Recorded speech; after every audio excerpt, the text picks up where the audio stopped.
For most Americans, clean drinking water is something we take for granted, but that is not the case in many areas of the world. A USF professor and his students are trying to change that by using cutting-edge technology to turn wastewater into drinking water. And they're doing it half a world away. Mark Schreiner has their story. Work that's being done in an engineering lab at the University of South Florida and outside a school in India could be a game changer when it comes to water purification. It's a cutting-edge device more than a decade in the making, known as the NEWgenerator.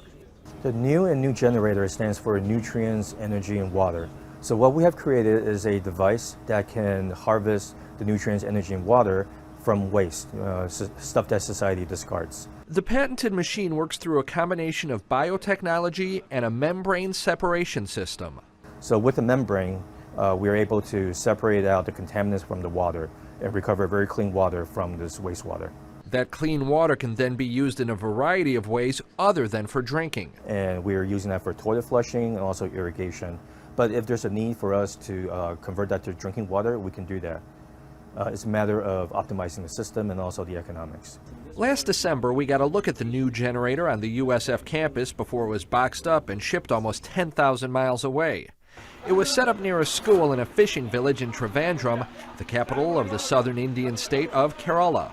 That's where we checked in with Robert Bair, the USF engineering graduate student who's seeing how the system works in real-world conditions. So a lot of things happen that you wouldn't expect in a lab. So a few weeks ago, we had a few coconuts from a tree fall onto our data logger. And of course, not a lot of damage was done, but it wasn't something we expected. We had to rearrange the site configuration just so that it wouldn't happen again, so we could prevent further damage. The NEWgenerator, which is completely solar-powered, is being used in conjunction with an e-toilet, India's first electronic public toilet. So that's our primary purpose, is to constantly recycle the water for the e-toilet to use and also treat the wastewater that's generated by the e-toilet. Bair adds that it's a bit of a challenge working on his own outside of the lab. We kind of joke that he's sort of like a Martian astronaut, that he's there on Mars, and back at Mission Control, we're supporting his efforts and giving him what he needs to do the field testing.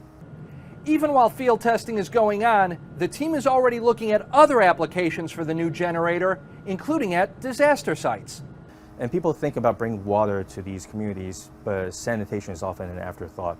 And as a result, you get these secondary waves of disease outbreaks. So our vision is that we will be able to deploy these units around the world, within a very short period after a disaster, and then be able to plug these units in and offer sanitation protection to the people in need.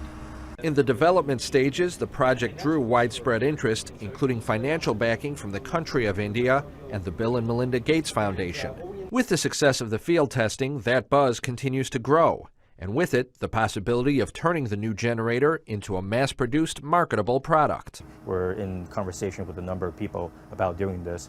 So we would like to manufacture more of the NEWgens and scale this up, and this is going to happen very quickly because there's a lot of interest that we're drawing. Bair will return to Tampa this summer to present his PhD dissertation on the NEWgenerator. But he says he'll never forget the time he spent in India and the effect his team's work had on the people there. In our system, every time that I'm there troubleshooting or opening the device, I always have a crowd of at least 15 to 20 people out there, always trying to look at and see what's going on.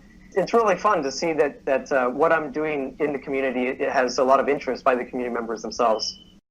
For University Beat, I'm Mark Schreiner.